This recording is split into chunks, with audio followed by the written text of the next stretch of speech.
Hello बच्चों, आइए इस प्रश्न को देखते हैं। द्वितीयक वाहितमल उपचार के दौरान बनने वाले सक्रिय तापंक से संबंधित सही कथन का चयन करें। विकल्प ए, इसकी छोटी मात्रा को तीव्रता से अवसादन टैंक से वायवीय टैंक में भेज दिया जाता है। विकल्प बी, निस्सादन टैंक की तली पर जमते समय यह व्यर्थ जल में उपस्थित रोगजनक बैक्टीरिया को अवशोषित करता है। विकल्प सी, इसके एक मुख्य भाग का अवायवीय रूप से पाचन होता है। या विकल्प डी, ए व सी दोनों। इस प्रश्न की जो मुख्य अवधारणा वह है सक्रियत आपंक।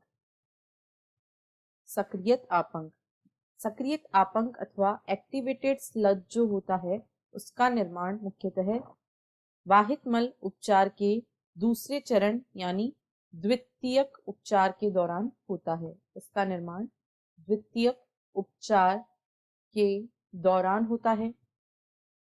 इस उपचार में जब बहुत सारे सूक्ष्म जीव, वायवीय सूक्ष्म जीव जैसे बैक्टीरिया, कवक इत्यादि जब अपघटन करते हैं विभिन्न कार्बनिक पदार्थों का, तो उससे जल का शुद्धिकरण होता है और इनका एक समूह जिसे ऊर्णक कहते हैं उसका निर्माण हो जाता है। अब जो सक्रियत आपंक होता है उसकी एक थोड़ी सी मात्रा को वापस अवसादन टैंक से निकालकर वायवीय टैंक में डाल दिया जाता है। ऐसा इसलिए होता है या किया जाता है क्योंकि ऐसा करने से जो अपघटन होता है वह तेजी से होता है। अपशिष्ट पदार्थों का अपघटन तेजी से होता है। यह रोगजनक बैक्टीरिया को अवशोषित नहीं करता है, बल्कि यह तो अपघटन को तेज कर देता है। यह रोगजनक बैक्टीरिया को अवशोषित नहीं करता है। ऐसा कुछ भी सक्रिय तापंक के द्वारा नहीं किया जाता है।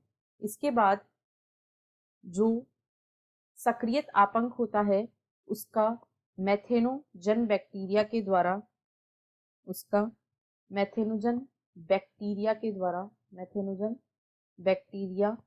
द्वारा पाचन होता है और यह अवायवीय आपंक संपाचित्र में भेज दिया जाता है।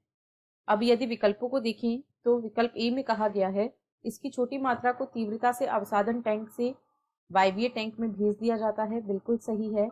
बी में कहा गया है निस्सादन टैंक की तली पर जमते समय यह व्यर्थ जल में उपस्थित रोगजनक बैक्टीरिया को अवशोषित करता है, यह गलत है, ऐसा कुछ भी नहीं होता है। विकल्प सी में कहा गया है इसके एक मुख्य भाग का अवायवीय रूप से पाचन होता है, यह भी बिल्कुल सही है।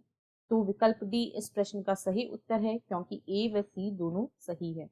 आशा है आपको प्रश्न समझ आया होगा। धन्यवाद।